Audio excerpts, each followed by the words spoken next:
Hello everyone and welcome back to Life Redesigned. You know, Carrie, that saying that says all things that are good must come to an end. Yes. And I'm not going to edit that out to say it the right way this time.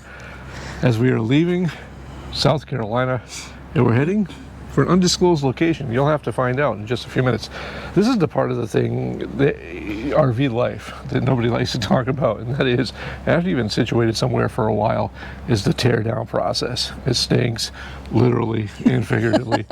But one of the things that we like to do all the time is make sure we back flush that black tank before we leave. We do it in between our stays too, but you know, we want to make sure that that's clean. We have to take down the Starlink, which if you stick around, we'll show you how we stow that away. And one of the things I wanted to point out that, you know, is easily forgotten is this little gadget. I'm gonna have you film me, Carrie. And this here is made by Sunjo. And it's simply just an air compressor.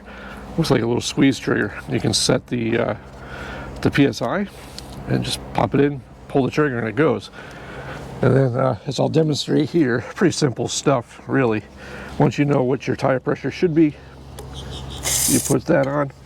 It will tell you on the display where you're at right now, which might be kind of hard to see as it balances up. This one's at 58.5.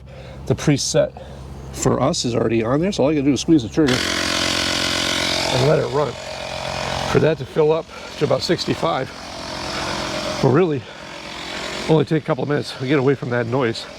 But we top that off with these little caps. Now, a lot of these RV companies will tell you that you need to spend thousands of dollars with their TPMS systems and whatever. These little gadgets, we had these on the Winnebago. In fact, before we traded in, I just popped them off. They just screw on, and this sets to a head unit inside the RV that sits on top of my CB radio.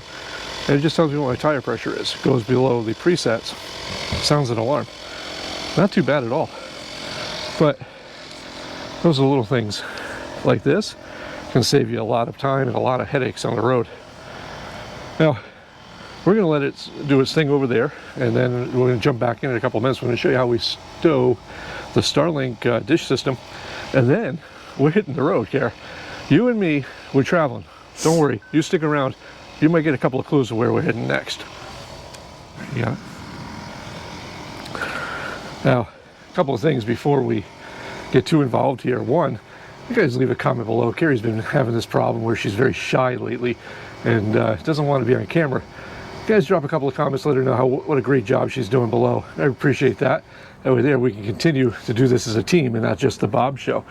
But basically what we did here is we have the Gen 2 Starlink, which it's been awesome. This has a little click connect here, if I can pull that out.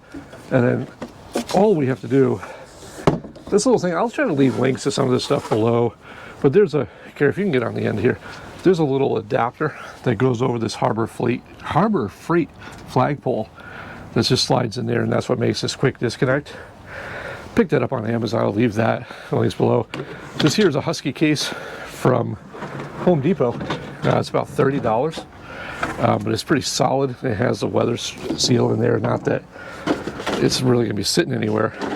But this is basically the packing materials from the Starlink box, the original unit. This stand we don't use too often, but you never know. So basically how this works, if I remember correctly, on the app itself, there's a position to put this in stow mode. So you want to do that, okay? We're going to take the base stand, and this will rest right inside those factory grooves, like that. You take this, put this over top so it lays nice. And then the whole secret here is getting this cord inside here without making knots and dents. And you kind of just want to keep it nice and simple. And then we'll put the cap back on at the end. Pretty simple, huh? All right. And then once you have that on, I like to put the little instruction book there, booklet. There's really no instructions with Starlink except for the app itself. And then from there, we just basically put this back on and it locks down. Pretty simple as far as that goes. I don't have to worry about anything. It's got locks all over the place here. And that's it. And then into the back of the truck it goes, such like this. And the best part is, if we should stop somewhere, someone looks in the back of the truck, the windows are tinted. This is just really just a red case, could be anything. And off it goes in with the e-bikes and the metal detectors and all the other stuff that we like to have just because. Then the flagpole itself breaks down. But enough of tutorials for today. I want to get on the road. I don't know about you. We're going to finish wrapping up here and we'll catch you back in the truck.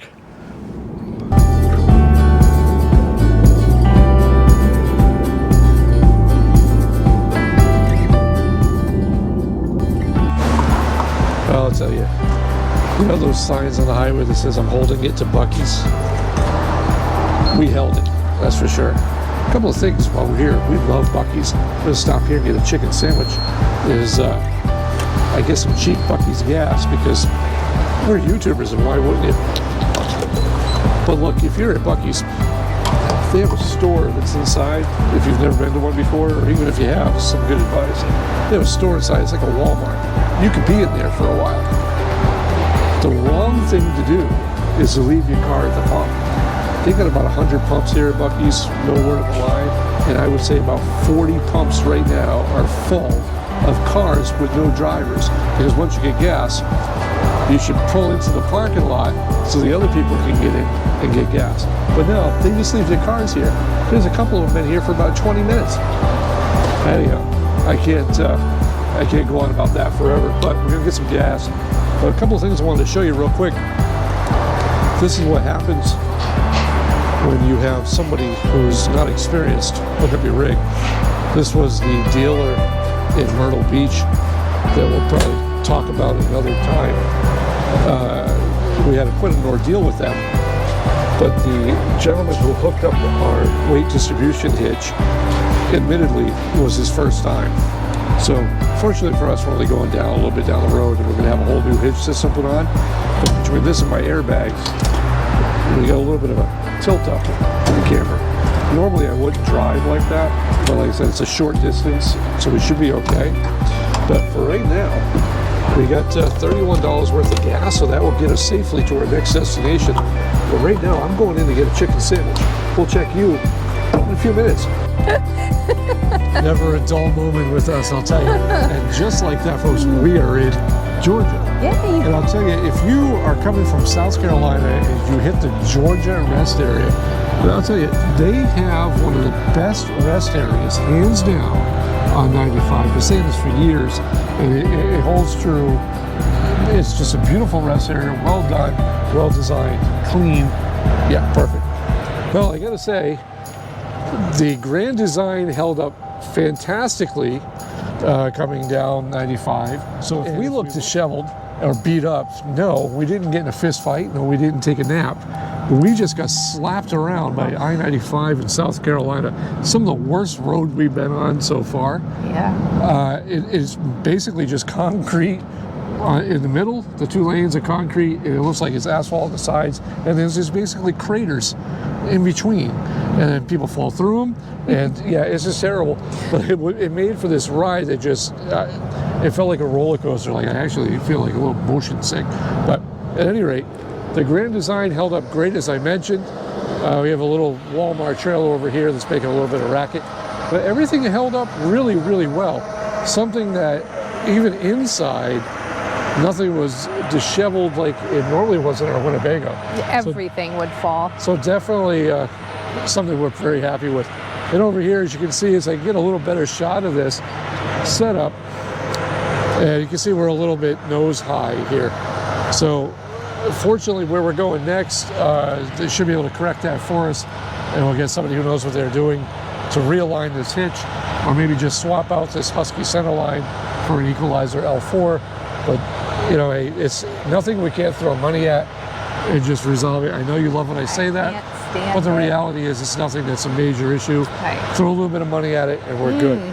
The truck's been doing great with the new transmission.